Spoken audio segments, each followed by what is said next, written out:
Welcome to The Explainer. Ever wonder how a simple idea, just a thought, can become a physical circuit that can actually, well, think? Today, we're going to pull back the curtain and decode the exact process that turns abstract logic into the digital world that's all around us. I mean, have you ever really thought about it? How can a little handful of electronic parts perform such complicated tasks? How does a calculator know the answer to 2 plus 2 and flash it on the screen almost instantly?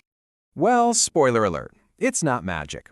The secret is actually in this really powerful and, more importantly, repeatable design method that engineers use to translate pretty much any logical problem into a real working circuit.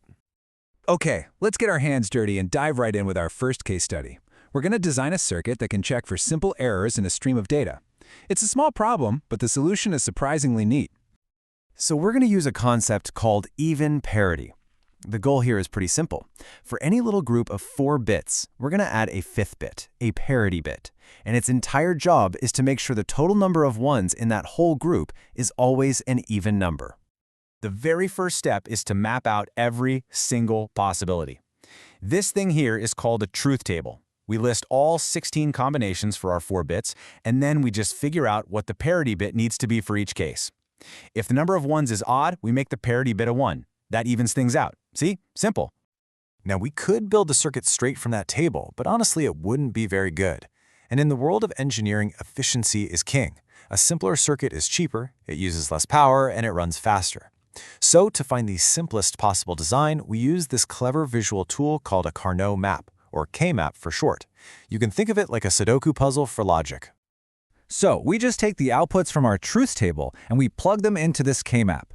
And when we do, something really interesting happens. A very specific, very clean pattern just emerges from the data. Take a close look at this grid. Do you see how none of the ones are directly next to each other? They aren't touching horizontally or vertically. They're all perfectly separated, forming this perfect checkerboard. And that is absolutely not a coincidence. This right here is what engineers call a checkerboard configuration. And let me tell you, it's a massive clue. Seeing this pattern is like getting a huge hint in a video game. It tells a designer right away that there's a super elegant, super simple solution just waiting to be found. And it turns out, this checkerboard pattern always, and I mean always, points to a single elegant function, the exclusive OR logic gate, or just XOR.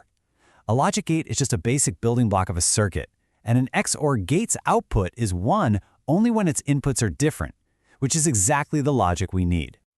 And there you have it. That's our final circuit. All that logic, that whole 16-row truth table, it all just boils down to this one simple expression. The parity bit is just what you get when you XOR all 4 of the input bits together. That's it. A single, efficient operation that solves the entire problem. It's kind of beautiful, right? Okay, that was pretty cool, but let's ramp up the difficulty a little bit. Let's see how this exact same process holds up when we throw a more complex real-world challenge at it, lighting up the numbers on a digital display.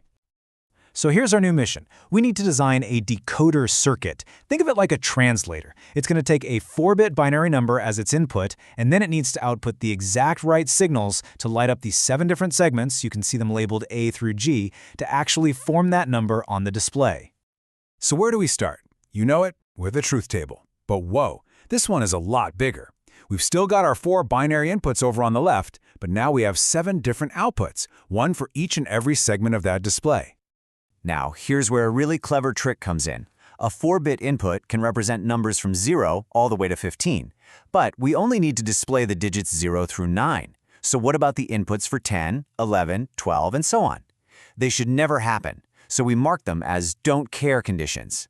This gives us a really powerful shortcut to make our design way simpler. Now, we'd normally need to make a K-map for all 7 segments, but to keep things moving, let's just follow the process for one of them. Segment G, that middle bar. We take its outputs and those super handy don't cares and pop them right into our K-map grid. Okay, so with a K-map, the name of the game is to draw the biggest possible rectangles you can around the ones. And this is where those don't cares become our superpower. We can choose to include them in a group if it helps make that group bigger. And why do we want bigger groups? Because a larger group means a simpler logic equation, which directly means a simpler, more efficient circuit. So, after you rinse and repeat that K-map process for every single segment, you're left with this, the final blueprint. Each segment gets its own unique, perfectly simplified logic equation. This set of equations right here is our decoder circuit, just written in the language of logic gates. All right, let's just zoom out for a second and appreciate what we just did. Because this powerful, universal method we've just used, we used it to solve two very, very different problems. This is the fundamental journey. First, you define your goal. What problem are you trying to solve? Second, you create that truth table, mapping out every possibility. Third, you simplify it all with a K-map to find the absolute core of the logic. And finally, you build it. This method can turn pretty much any logical challenge from just an idea in your head into a real-world circuit. And this just goes to show you, a lot of things that we think of as incredibly complex are often just the result of applying a few simple steps over and over again with precision and care. It really makes you wonder, doesn't it? What other parts of our massive digital world, from the processor in your computer to the network that connects all of us, what other things are built on this very same elegant foundation of logic?